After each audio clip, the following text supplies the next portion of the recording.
자, 이번 시간에는 공공부조에 대해서 살펴보도록 하겠습니다.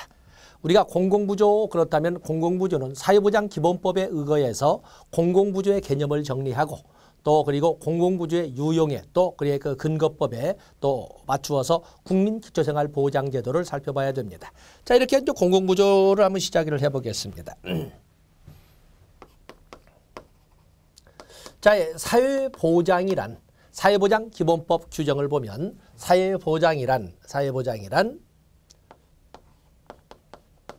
사회보험,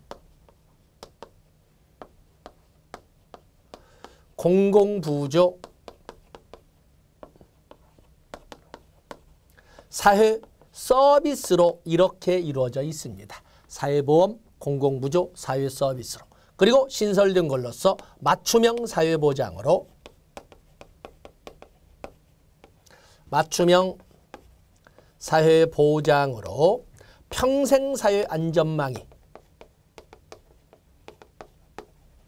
평생사회 안전망이 이렇게 신설되어 이렇게 들어와 있지 않습니까?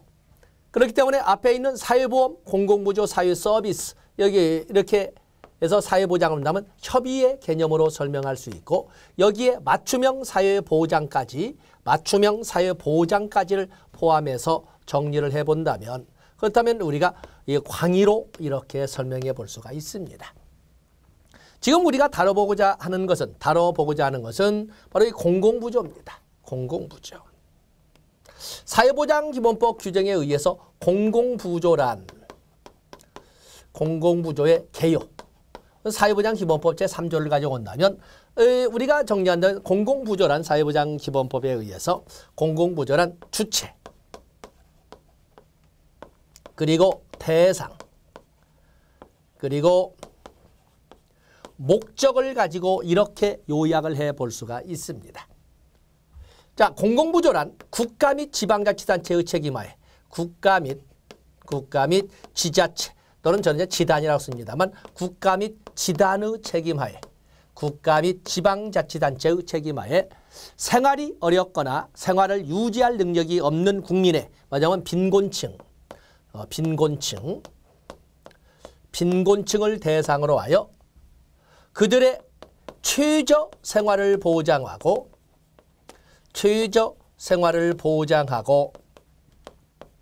자립을 지원하는 제도이다 라고 이렇게 되어 있습니다.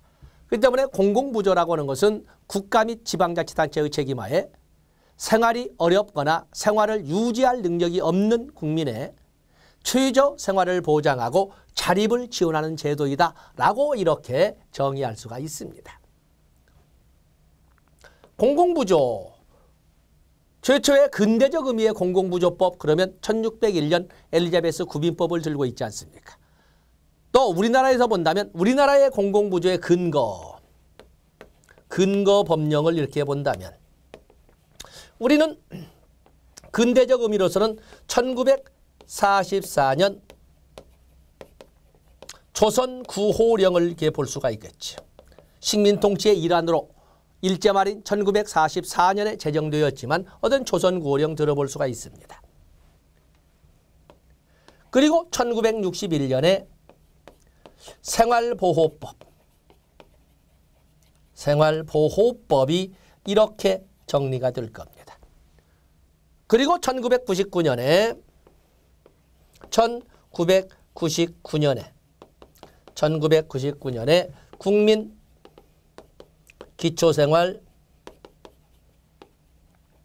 국민기초생활 보장법으로 이렇게 바뀌어서 21세기 2000년 10월 1일부터 시행되지 않았습니까?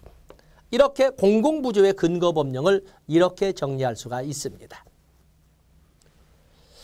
다음에 공공부조 나오면 또 출제가 되는 것이 기본 원리 봐야 되겠죠.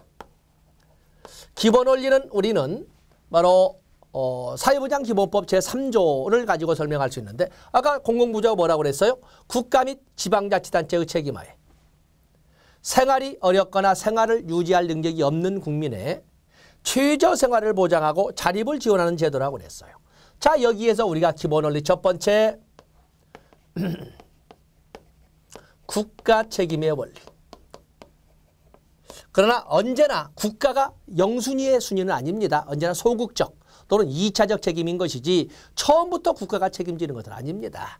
국가 책임도 규정을 하고 있다는 것이지 국가 책임을 규정한 것은 아니라는 겁니다. 아시겠습니까? 그래서 엘리자베스 구빈법도 뭐예요? 선가족 후국가죠. 선가족. 역시 우리도 마찬가지로 부양의무자. 물론 요즘 그 여야 많은 의원들이 부양의무자 조항을 삭제하자. 그래서 그 폭을 소위 기초생활 보장 대상의 폭을 좀 넓히고 규제 범위를 좀 완화시키자 이렇게 합니다만은 어쨌든 국가 책임의 원리입니다. 다음에 누구를 대상으로 생활이 어렵거나 생활을 유지할 능력이 없는 국민의 뭘 하자고? 생존권을 보장하자고. 생존권 보장의 원리. 생존권 보장의 원리가 이렇게 나오는 거죠. 물론 이 생존권이라고 하는 것이 절대 극단 빈곤 속에서 옛날 전 진짜 배고파서 생리적 욕구 수준에서 그 빈곤의 개념으로 설명할 적에 생존권 보장. 물론 우리가 이 말은 이 순간에도 많은 절대 빈곤 속에서 허덕이는 사람들이 있죠. 바로 그들에 대한 생존권 보장. 세 번째는 최저생활보장과 자립을 지원 제도이다. 최저생활보장의 원리. 최저생활보장의 원리. 그리고 네 번째는 자립지원의 원리. 만약에 이 자립지원의 원리를 국민기초생활보장법식으로 한다면 자활조성의 원리라고 해도 틀리지 않습니다. 자립지원이든 자활조성이든 이렇게. 그리고 다섯 번째 평등의 원리. 그야말로 극단 빈곤에 있는 사람들의 생존권을 보장하는 데 있어서 피부색이 다르다고, 문화가 다르다고, 출신 지역이 다르다고, 종교가 다르다고, 성별이 다르다고, 나이가 다르다고 해서 차별을 해서는 안 된다는 것입니다. 옛날처럼 경로 뭐냐면 이런 그 사상이 팽배했던 과거로 본다면 어른부터 이렇게 하지만 요즘은 서구가 많이 되어서 어린애부터 여자부터 이렇게 이제 또 세상이 바뀌지 않았습니까? 그 때문에 이런 그 평등의 개념에서는 이제 사회적 통념이 반영이 되겠습니다. 평등의 원리. 그리고 보충성의 원리. 이 보충성의 원리는 국기법에 국민기초생활보장법, 국민기초생활보장법 규정으로 이미 이루어져 있죠. 그래서 재산, 소득, 근로능력을 최대한 활용하는 것을 원칙으로 하되 부족한 것이 있으면 채워주는 것을 이렇게 해서 보충성의 원리는 바로 국민기초생활보장법의 법률 조항으로 들어와 있는 것입니다. 그래서 이게 보통 공공부조의 특징은 이렇게 잡고 있습니다. 기본 원리죠.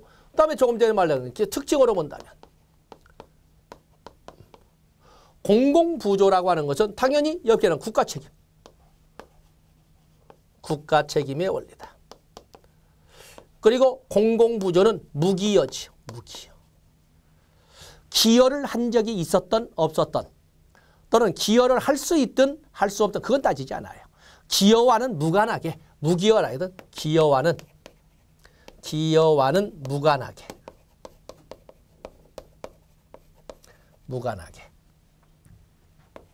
다음에 철저한 자산조사를 가지고 합니다. 자산조사. 이 자산조사라고 할 때 우리 법령에서는 보통 금융정보, 신용정보, 보험정보, 금융정보, 신용정보, 보험정보 제공에 동의한다는 서면을 제출하지 않으면 시작 자체가 안 돼요. 그래서 공공부조라고 하는 것은 공공부조의 성립은 먼저 신청을 하고 그리고 나서 자산조사를 통과해야 되는 것이지 옛날처럼 송호적 복지가 이루어지던 시대처럼 신청했다 해서 빵 나눠주지 않아요.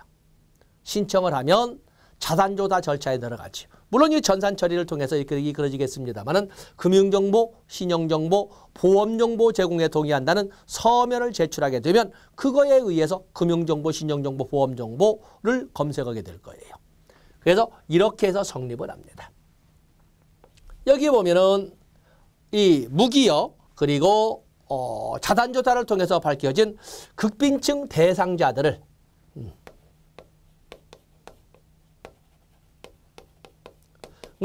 대상으로 운영하되 조세를 재원으로 이렇게 운영해 가는 겁니다. 공공부조는 철저하게 공공재원으로 운영합니다.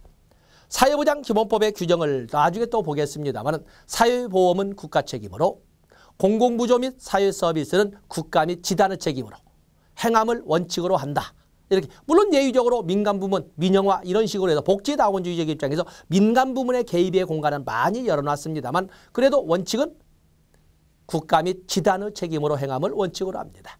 때문에 이렇게 해서 조세를 재원으로 한다.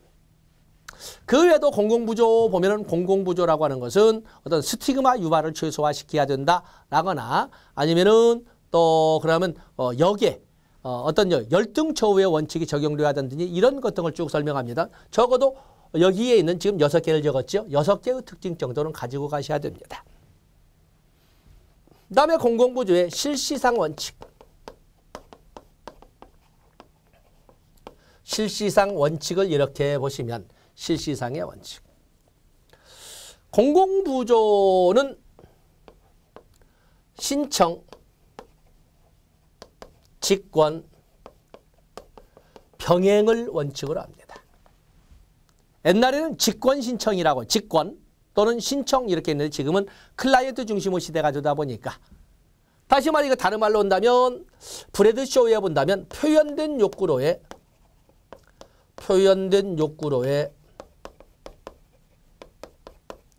전환이 이루어져야 된다라고 설명하고 있는 거예요. 아무리 법으로 어떠한 경우에는 어떤 것을 얼마큼 도와줄 수 있다라고 규범적 욕구를 문서화해 놨어도 그리고 당사자도 절실하게 도움이 필요해도 본인이 그것을 표현된 욕구 신청하지 않으면 신청이나 청구하지 않으면 못 도와준다는 거예요. 그런데 아무리 도와줄 수 있는 경우에 절실한 도움의 필요성을 가지면서 본인이 신청하고 싶어도 심신상의 장애로 인하여 신청할 수 없는 경우도 있고 어떠한 장애로 인하여 접근할 수 없는 경우도 있거든요.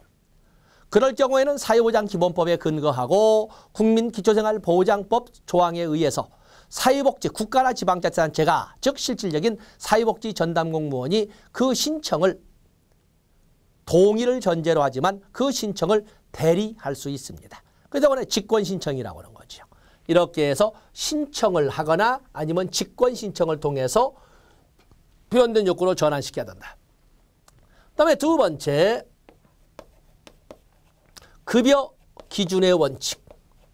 급여 기준의 원칙은 정해진 것이 있습니다. 첫 번째, 세 단계로 급여 기본의 원칙으로서는 세 단계로 생활능력심사. 어떤 도움이 필요하다고 도움이 신청이 와도 바로 도와주는 것이 아니라 그 사람이 진정 도와줘도 되는 사람인지 좀 더 직설적으로 하면 다른 사람이 내놓은 돈을 써도 되는 사람인지 다른 사람이 세금으로 내놓았거든 열심히 일해서 번 돈의 일부를 띄어서 내놓은 거예요. 그 돈을 써도 되는 사람인지 생활능력 심사하고 써도 된다고 정말 도움이 절실하게 필요하다라고 판정이 되면 무엇이 필요한지 수요 측정 무엇이 필요한지 무엇이 필요한지가 드러나면 이제는 얼만큼 필요한지 부족분 측정을 함으로써 이렇게 진행을 하는 거예요. 함으로써. 연수들 이렇게 해서 먼저 자격심사하죠. 생활능력 심사하고 그리고 무엇이 필요한지를 수요 측정하고 그리고 그것이 얼만큼 필요한지를 해서 그것을 부족분 바로 이 부족분 측정 이걸 통해서 보충성의 원리에서 그만큼을 채워주는 거예요. 다음에 개별적 욕구 충족의 원칙. 개별적 욕구 충족. 다른 사회정책이나 다른 정책과는 달리 공공부조는 어느 순간에 날벼락 떨어지는 듯이 돌발적인 사건을 가지고 뛰어오게 되어 있거든요. 시기적으로나 공간적으로나 종목적으로나 수량적으로나 방법적으로도 다 필요한 방법이 다른 거예요. 필요한 때도 다르고. 공공부조의 대상자는 참으로 우리는 극빈층이라고 하지만 진짜 어려운 사람들이거든요. 말도 안 되게 어려워요. 필요할 때 필요한 것을 도와주지 못하면 있으나 마나한 거 죽어버린 사람이에요. 그렇기 때문에 다른 사람과 더불어서 언제까지 오세요? 언제부터 직업 등기 시작할 거예요? 그때 몇 시 이후에 오세요? 이 말을 못하는 거예요. 필요할 때 도와줘야 돼요. 개별적 욕구 충족. 시간적으로나 공간적으로나 종목적으로나 방법적으로. 이것을 필요지긍이라고도 합니다. 시간적으로. 필요지긍의 원칙. 필요지긍의 원칙. 우리가 어린애들 보세요. 배고픈 애는 잘 놀다가 갑자기 울기 시작하잖아. 배고파지는 순간 바로 생리적 욕구를 여실하게 울음으로 막 펴뜨리지 않습니까? 그때 젖을 줘야 돼요. 이런 것처럼 필요지긍의 원칙. 다음에 세대 단위의 원칙. 국민기초생활보장법이나 사회복지사업법 전부 개별 가구를 원칙으로 하되 예외적으로 개인을 대상으로 하기도 하지만 우리는 가구 단위 또는 세대 단위를 원칙으로 해요. 그리고 현금급여를 원칙으로 하지. 현금급여의 원칙. 현물급여에 비해서 현금급여의 가장 큰 장점은 소비자 주권이죠. 스티그마를 제거하면서 소비자 주권, 즉 자기 선택권을 확보할 수 있지 않습니까? 바로 그것 때문에 이 어려운 사람일수록 더욱더 자존감까지 깎여서는 안 된다. 현금급여를 원칙으로 하되 그리고 거택보호를 원칙으로 해요. 거택보호. 물론 자기 집이 아닌 시설에서 보호받는 사람도 있긴 하겠죠. 그럴 때에는 그런 경우에 맞게 하겠지만 원칙적으로 해서는 받는 사람, 자기 집에서 받도록 해주는 것을 원칙으로 한다. 이런 것들이 바로 실시상의 원칙이라고 합니다. 실시상의 원칙. 그중에 여기에 있는 이 내용을 여기에 있는 생활능력심사, 수요 측정, 부족분 측정을 우리는 자산조사라고 하는 거예요. 자산조사. 자산조사라고 하는 것은 여러 가지가 있지만 자산조사는 행정절차예요. 행정절차. 행정절차. 보충성의 원칙. 보충성의 원칙의 끝에까지 왔군요. 전제가 되는 거예요. 무엇이 얼만큼 필요한지를 알기 위해서는 이 과정을 거쳐야 되지 않겠습니까? 공공부조의 기본 원리이고 국민기초생활보장법에도 법령으로 되어 있는 보충성의 원리를 현실화시키기 위해서는 반드시 거쳐야 될 절차가 바로 여기 나오는 자산조사가 되겠어요. 자산조사는 그야말로 개별적 욕구의 명확화.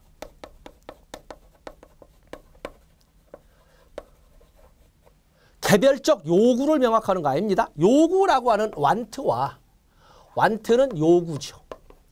원하는 바, 원하는 것을 말하는 거고 바로 need죠. need라는 것은 욕구라고 하는데 필요한 것. 자, 엄마가 어린애들을 키울 적에 뭘 줘야 돼요? 원하는 거 아이스크림이면 아이스크림만 줘야 되나요? 그건 완트죠. 엄마는 애가 아무리 원해도 너무 과한 것은 딱 자르고 그 애에게 필요한 것을 줘야 되는 거거든요. 니드를 줘야 돼요. 때문에 우리가 사회복지 실천일 정리할 적에 사회복지 실천은 클라이언트의 요구보다는 욕구에 맞추어서 이렇게 표현하는 거거든요. 필요한 것을 제공해야지 원한다고 제공해서는 안 되는 거예요. 필요한 것을 제공을 해. 그래서 개별적 욕구를 클라이언트는 뭘 달라고 자꾸 요구하지만 그 요구를 들어주는 것이 아니라 그 클라이언트마다 그 클라이언트가 개인이든 아니면 집단이든 아니면 지역사회든 간에 그 클라이언트에게 필요한 것을 명확히 해서 제공하는 거예요. 그래서 쓸데없는 데 돈이 안 들어가도록. 쓸데없는. 그러다 보니까 재원 낭비를 방지할 수 있어요. 그런데 바로 이러한 절차를 이끌어가기 위해서 행정비용이 소요되죠. 행정비용이 소요된다. 행정비용이. 그리고 모든 욕구를 대상으로 하지 못한다. 또 당연히 아무리 하려고 해도 스티그마 발생은 막을 수가 없다. 자, 이런 식으로 설명할 수 있는 것이 바로 공공부조의 필수 조건인 자산조사가 되겠어요. 때문에 공공부조의 종류는 가장 대표적인 거죠. 국민기초생활보장법도 있고 국민기초생활보장제도도 있고 또 그런가 하면은 의료급여제도도 있고 기초연금제도도 있고 장애인연금제도도 있고 긴급복지지원제도도 있고 또 장애수당이나 장애아동수당이나 이런 장애인복지법상 이런 제도도 있고 많은 제도들이 있는데 다 공통점이 뭐예요? 다 그 혜택을 받으려면 어떻게 해야 된다? 금융정보, 신용정보, 보험정보 제공에 동의한다는 서면을 제출하도록 되어 있습니다. 다문화 가족 지원도 마찬가지고 또 한부모 가족 지원도 마찬가지로 그냥 주지 않아요. 그냥 결혼 이주 여성이라고 해서 무조건 아이고 고향이 그리워서 딸 몇 가마 줄까? 안 됩니다. 그래서 공공부조의 필수 절차로 이 소위 자산조사가 들어가면 공공부조라고 이렇게 우리가 분류를 하고 있는 것입니다. 자, 이런 내용들을 가지고 다시 한번 복습 겸해서 교재를 넘겨보도록 하겠습니다.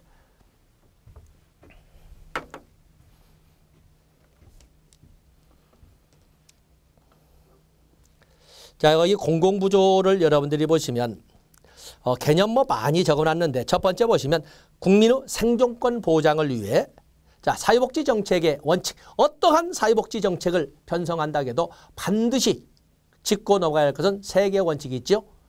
평등의 원칙, 공평의 원칙, 생존권의 원칙. 바로 생존권에 액센트를 두는 것이 바로 여기에 나오는 공공부조가 되겠는데 생존권 보장을 위해 국가 및 지단이 주체가 되어 빈곤한 국민들의 최저 생활을 보장하는 것이다. 해서 자립지원은 뺐습니다만 우리가 기본 적었습니다. 국가 및 지단이 주체가 되어서 생존권 보장을 위해 그렇죠. 빈곤한 국민들의 최저 생활을 보장하는 것이다. 국가 책임하에 무기여 급부를 제공하는 제도로 무기여 급부라는 거. 무기여란 말이 나와 있죠. 국가 책임 무기여 급부. 또 3번에 보면 시험용 문장이 나와 있는데 사회보험이 소득에 따른 보험금 객출과 일정 비율의 보험 혜택을 주는 것이라면 즉 기여가 있어야 되고 기여에 따라 급여가 있는 것인데 비해 이 말입니다. 공공부조는 세금을 통해 조세를 재원으로 하죠. 세금을 통해 재정이 형성되고 그리고 최저 생계비 수준 이하에 있는 빈곤층에 무상으로 혜택을 주는 것이다. 무상 나와 있죠. 거기 최저 생계비 수준이라고 되어 있는데 거의 최저 생계비 수준을 이번에 바뀌었으니까 최저 보장 수준 이하라고 이렇게 바꾸겠습니다. 최저비 수준 이하 또는 최저 보장 수준 이하 또는 기준 중위소득의 법정 비율 이하 이런 식으로 쓸 수가 있는데 그 이하인 빈곤층에게 무상의 혜택을 주는 것이다. 이를 위해서는 4번에 두 제출게 되는 자산조사를 필수적 민테스트 나와 있죠. 자산조사를 필수 절차로 하고 있다. 사회보험은 비스마르크 사회보험의 그중에 첫 번째인 의료보험의 공제조합, 길드를 그 기원으로 하는 데 비해서 공공부조는 구빈법, 빈민법이라고 되어 있죠. 1601년 엘리자베스 구빈법을 그 기원으로 한다. 그래서 엘리자베스 구빈법의 의의를 보면은 최초의 근대적 의미의 공공부조법 이런 의미를 붙지 않습니까? 그런 것처럼 사회보험은 조합주의, 의료보험이라고 하는 길드를 그 기원으로 하는 데 비해서 공공부조는 구빈법 또는 빈민법을 기원으로 한다. 이런 것도 가지고 가시면 좋겠습니다. 최근에 자 여기는 이제 우리가 판서지 않았습니다만은 거기에 보면 최근에 공공부조에 가장 큰 영향을 미친 것은 신자유주의다. 오랜 인류의 역사에서 구빈이라고 하는 것은 사실은 아무리 진대 빌려줬다가 되돌려 받는다 진대라는 것도 있지만 거의 받을 가능성은 없다는 전제하에 받을 가능성이 없는데도 불구하고 잡아다가 곤장을 치기 시작하면 그때부터는 고부밀란이 일어나게 되고 다 그런 거 아니겠습니까? 받을 수도 없는데 무조건 뜯어내라고 하면 뭐 어떻게 내겠습니까? 바로 이제 그런 과정이 나오는데 그래서 인류의 역사의 거의 대부분의 것은 공공부조였어요. 근데 그거의 변화를 일으킨 것이 1970년대 복지국가 위기 그리고 1980년대부터 자리 잡은 신자유주의다. 공공부조 대상자에게 그냥 소모적 복지처럼 빵을 주는 것이 아니라 신자유주의에서는 어떻게 한다? 복지급여의 조건으로 뭘 요구해? 일을 할 것을 요구를 하는 거예요. 그래서 복지급여의 조건으로 근로를 요구하는 것이 근로연계복지, 라고 설명을 합니다. 워크페어라고 설명을 한 거지요. 미국 클린턴 정부가 1990년대에 거기에 보면 웰페어 투 워크, 근로연계복지, WTW 나와 있지요.를 복지하는데 바로 신자유주의 물결에 거기에 보겠습니다. 1990년대 신자유주의 물결 속에서 80년대부터 시작된 신자유주의 물결 속에서 복지 지출의 지속적인 증가에도 불구하고 아동 빈곤율, 미혼모 증가 등 복지 의존자가 증가하게 되자 이에 대한 비판이 되게 되면서 무조건 퍼주기만 해서는 안 되겠다라는 것을 좀 더 구체화했다. 그래서 복지개혁이 이루어졌다. 그래서 1996년 복지개혁법은 1996년 클린턴 정부에서 복지개혁법은 60여 년간 이끌어 내려오던 60여 년간 1996년 60년 빼면 1935년 사회보장법이 나오지 않습니까? 그 이래로 거의 변함이 없이 내려오던 공공부조제도를 근본적으로 바꿔놨다. 그래서 근로능력이 있는 빈민들에 대해서는 스스로가 자립자활할 수 있도록 바로 해서 수급자에서 벗어나도록 하는 정책을 추진을 했다 하는 것이 쭉 나와 있습니다. 또 다음에 3번에 보시면 공공부조와 빈곤의 함정, 공공부조와 실업의 함정이 있죠. 그렇기 때문에 우리가 스핀앤랜드법 1795년에서도 다뤄봤던 스핀앤랜드법의 과정을 볼 적에 돕는 것이 아름다울 수 있을까라고 하는 화두를 끄집어내게 되는 거거든요. 우리가 사회복지의 문제점, 사회보장의 문제점, 더욱이나 공공부조의 문제점, 스핀앤랜드법에서의 문제점, 그게 뭐예요? 현대 사회에서 선진국을 중심으로 한 또 다른 사회적 위험, 바로 의존성 심화죠. 도덕적 해이예요. 스스로 자립자활하도록 하기 위해서 국가가 세금까지 동원해서 도와줬음에도 불구하고 그걸 악용해서 오히려 빌어먹는 것을 직업으로 하는 비도덕적 클라이언트가 등장을 하는데 그걸 막아내야 된다. 인류의 역사는 그런 뜻으로 돕는 국가의 개입은 오히려 그들의 빈곤 탈출을 돕기보다는 그들에게 빈곤의 덫, 빈곤의 함정, 포버티 트랩으로 작용함으로써 오히려 그들의 빈곤의 영속함만 가져왔다. 굶어 죽든지 살아남든지 둘 중에 하나라고 해서 살아남는 쪽으로 싸납게 밀어붙여야 되는데 살린다는 명분하에 밥을 먹여주다 보니까 이제는 스스로 수저를 들려고 하지 않았다. 그게 바로 빈곤의 함정이 되겠어요. 그래서 거기 보시면 1번의 개념 나와 있죠. 빈곤의 함정 또는 빈곤의 덫이란 높은 수준의 사회보장급여는 여기는 참 점잖게 제가 썼습니다. 빈민에게 자력으로 일을 해서 가난에서 벗어나기보다 사회보장급여에 의존해서 생계를 해결하는 의존성을 갖게 하여 의존성 심화 나와 있죠. 결국에 가난의 정체에 되어버리는 현상이다. 이런 빈곤의 함정이 있으며 동시에 굳이 일을 해서 벌기보다는 그냥 앉아서 실업 수당을 받는 것이 좋다. 실업의 함정도 같이 연결될 수 있는 겁니다. 실업의 함정. 그래서 빈곤의 함정은 사회복지가 근로요인을 저하시킨다고 본다. 빈곤의 함정은 빈민법에서 나타났던 특히 어떤 빈민법? 개정빈민법에 나타난 열중처우의 원칙과 똑같은 개념에서 시작된다.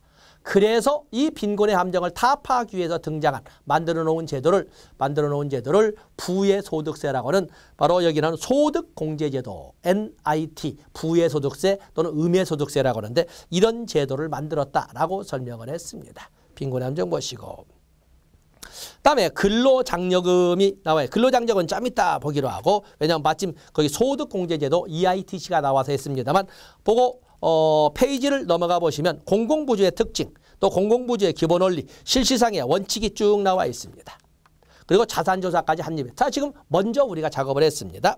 자, 공공부주의 특징 국가나 지단이 주체이다. 일반 조세로 재원을 조달한다. 무기여 급부가 지급된다. 그리고 신청과 자산조사를 통해서 신청과 다 같이 정리했죠. 신청과 자산조사를 통해서 해당자가 결정된다.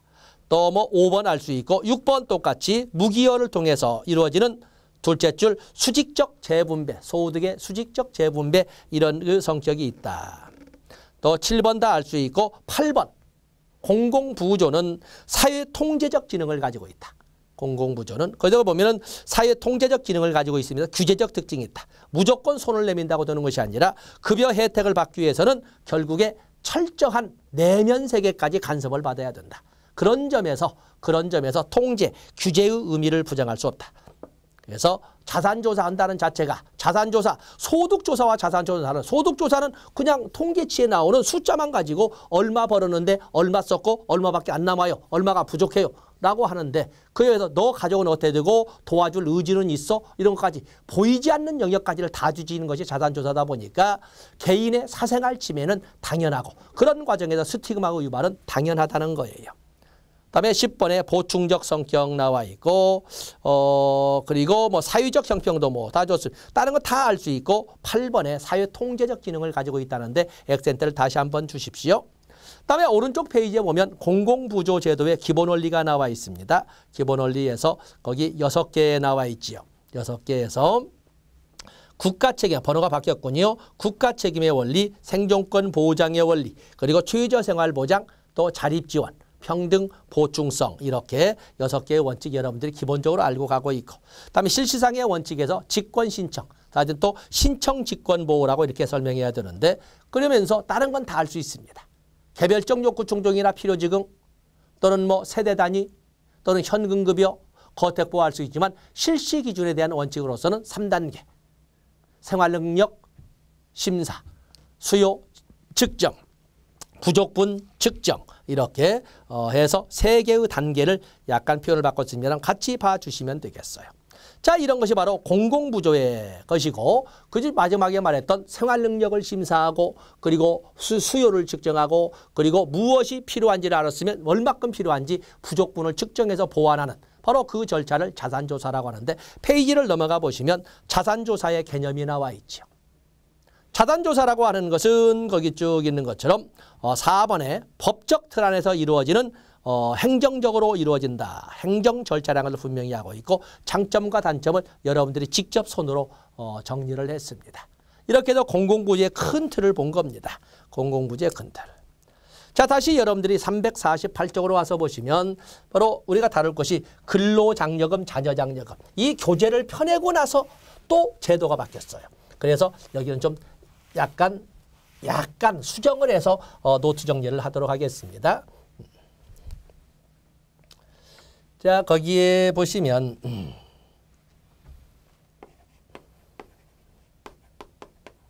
근로장려금, 자녀장려금 제도가 이렇게 있습니다.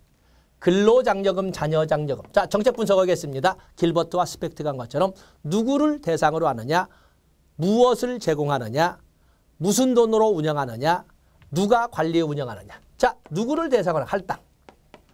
본래 이 근로장려금, 자녀장려금. 본래는 근로장려금이었죠. 근로장려금.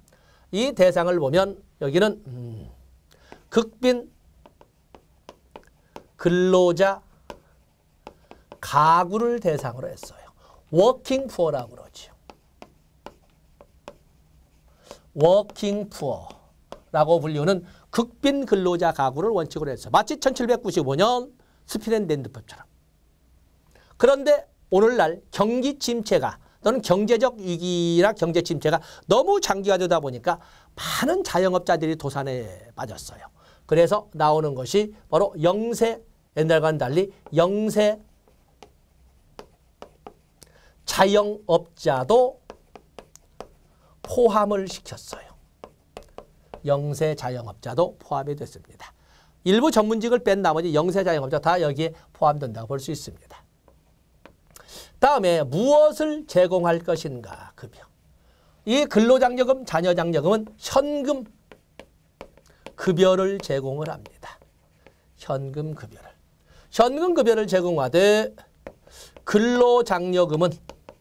근로장려금은 세 개의 범주, 세 개의 범주로 나누어서 77만 원에서 230만 원까지 77만 원에서 230만 원까지 제공되도록 했습니다. 이 세 개의 범주는 뒤에 이제 보겠습니다만은 단독 가구, 맞으면 배우자도 없는 이런 단독 가구가 있는가 하면 배우자도 있는데 헛벌이 가구, 또 배우자도 있는데 맞벌이 가구. 이렇게 해서 세 개의 범주로 나와서 뭐 정확한 금액은 최하 77만에서 만원짜리는 230만 원까지 제공되도록 하고 있고, 그다음에 자녀장려금 자녀 장려금은 근로장려금과는 무관하게 18세 미만 자녀에게 1인당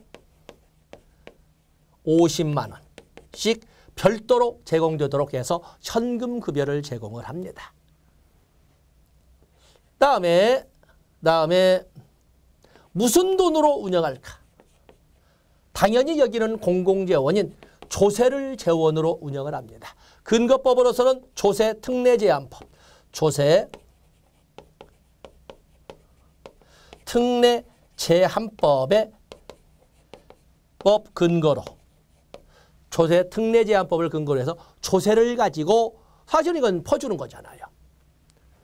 다음에 어디에서 관리 운영한다? 전달, 딜리버리. 자, 이것은 기획재정부 산하의 국세청에서 이렇게 관리합니다. 다음에 어떤 의미를 가지고 있을까? 의의를 이렇게 따져보면 의의는 이것은 EITC 또는 NIT 이런 양면성을 가지고 양면성보다는 같은 그 해석을 따르는 EITC는 근로소득 보전세제 근로소득 보전세 제도의 의미를 갖습니다. 근로소득. 자, 우리가 영어를 본다면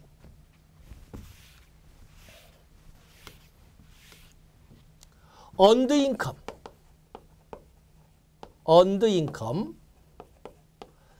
여기는 뭐예요? 일에서 번 손. 이건 근로소득이지 않습니까? 거기에다가 세금을 붙이면 근로소득세가 되겠죠. earned income tax. 그런데 세금을 붙이려면 일정 소득은 돼야 되는데 일정 소득조차도 되지 못했어요. 일정 소득조차도 되지 못하니까 그것을 채워줘. 적어도 세금을 낼 정도까지는 네가 못 벌었어도 국가가 그 정도는 채워줘. 자존심을 달려주겠다. 거기를 보존해 준다 해서 크레디트, 근로소득세를 채워주는 제도다 해서 근로소득세 보전제도라고 하는 거예요. 근로소득 보전세제인데 근로소득세를 채워주는 제도이다 해서 EITC라고 하는 거죠. EITC. 그렇기 때문에 이 근로장려금, 자녀장려금의 홈페이지가 바로 EITC. 정부기관이니까 go.kr로 이렇게 되어 있는 거예요. 본래 이 근로장려금 바로 세금도 낼 정도로 되지 번다는 것이 번다고 뛰어다니면는데 세금도 낼 정도로 못했어. 정말 자존심 상해서 살기 싫어. 그래서 1970년대에 공급중시 경제학으로 바뀌는 과정에 프리드만의 주장이 받아져서 만들어진 것이 바로 이 EIT, 근로소득세 보전제도가 되겠는데 이것을 이름을 공모해서 우리나라에서는 근로장려금으로 이렇게 쓰고 있는 것입니다. 그런가 하면 NIT는 뭐냐면 네거티브, 인컴텍스. 자, 인컴텍스라는 것은 소득세 아닙니까? 적어도 우리가 소득세 그러면 징수를 해야 되는데 지금 아까 뭐였죠? 오히려 세금을 걷기보다는 돈을 거꾸로 정부가 채워주고 있네. 거꾸로 됐다 해서 부의소득세 또는 일부에서는 음의소득세 마이너스 네거티브란 말을 할 때 네거티브 해서 부의소득세 또는 음의소득세에서 NIT라고 이렇게 쓰고 있는 것입니다. 이런 의미를 가지고 있는 거지요. 자, 여기에서 우리가 첨가할 것은 바로 어떤 사람이 대상인가. 여기 보면 자영업자도 포함해서 워킹 푸어를 대상으로 한다는데 옛날에는 그 기준이 4개였어요. 근데 이제는 3개로 바꾸면서 가구 여건이 소위 배우자가 있느냐, 또 18세 미만, 이게 안 써도죠. 부양 자녀가 있느냐, 그리고 옛날에는 60세였다가 50세로 떨어지는데 요즘에는 가족애체가 많아서 40세 이상은 되었느냐, 40세입니다. 이걸 따지는 거예요. 물론 중증장애에 대해서는 뭐 제한이 어떻고 쭉 되어 있습니다. 자, 이런 요건이 있느냐, 가구 여건을 따져보는 거죠. 다음에 부부합상 소득 요건. 여건이나 소득 요건. 부부합산 소득 요건은 3개의 범주로 나누어서 단독 가구,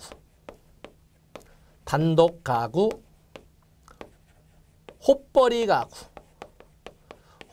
가구, 그리고 맞벌이 가구로 나누어서